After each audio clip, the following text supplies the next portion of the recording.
नमस्कार। आपका बहुत बहुत स्वागत है।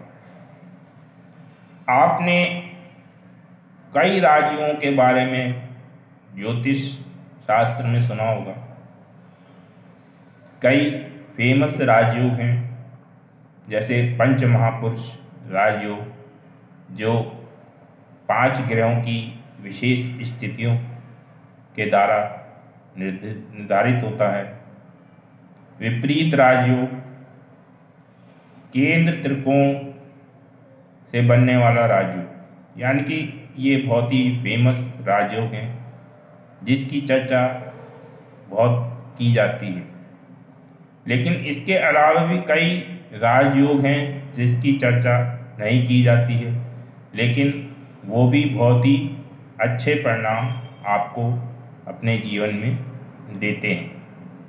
तो मैं आज उन्हीं राजयोगों के बारे में आपको बताने जा रहा हूँ। सबसे पहला राजयोग, अगर आपके 9 के 9 ग्रह केंद्र में ही आ जाएं, यानी कि प्रथम भाव, चतुर्थ भाव, सप्तम भाव या दसम भाव, यानी कि 9 के 9 ग्रह केंद्र में ही बैठे हों, तो ये एक उत्तम प्रकार का राजयोग बनाते हैं। ये अन्य राजयोगों से किसी प्रकार से कम नहीं होता है। ये भी सब सुख सुविधाएं आपको प्रदान करता है। अब दूसरे राजयोग के बारे में आपको बताता हूँ। अगर आपके सभी ग्रह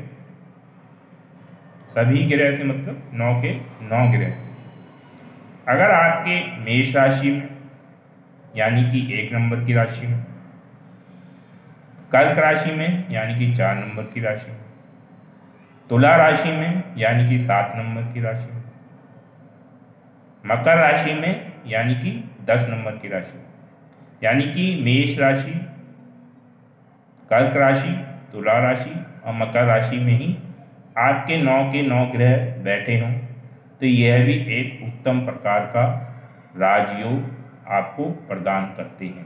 यह भी अन्य राजयोगों की तरह ही आपको सभी सुख सुविधाएं और इच्छाएं आपकी पूरी करते हैं। अब मैं तीसरे राजयोग के बारे में आपको बताता हूँ।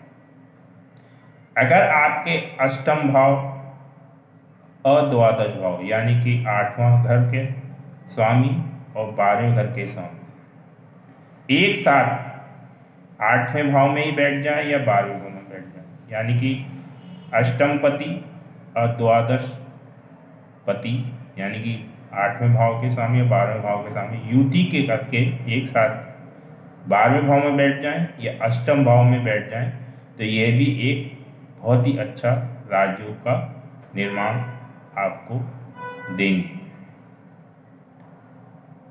इसके अलावा राहु से भी एक राजयोग बनता है, जिसकी चर्चा भी कम ही की जाती है। अगर राहु आपके केंद्र में बैठा हो या त्रिकोण में बैठा हो, केंद्र आपको पता ही है, पहला भाव, चौथा भाव, 7वां भाव और 10वां भाव, और त्रिकोण आपका पंचम भाव या 9वां भाव, इसमें राहु विराजमान हो और वो योगकारी हो।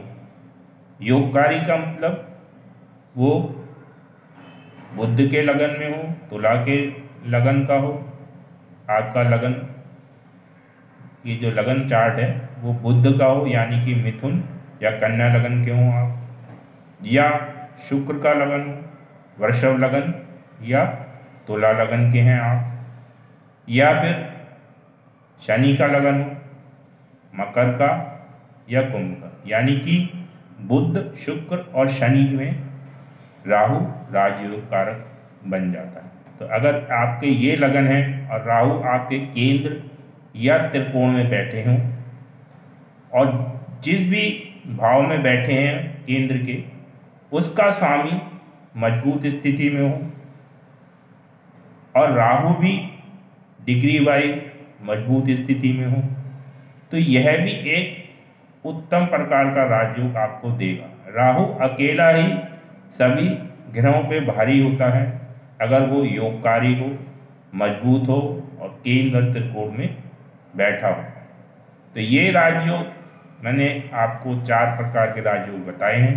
अगर ये आपकी कुंडली में हैं तो ये भी अन्य राजयोगों के समान ही आपको बहुत ही उत्तम फल प्रदान करने वाले होते हैं, क्योंकि राहु एक महत्वाकांक्षी ग्रह है, राहु एक बुद्धिमान ग्रह है।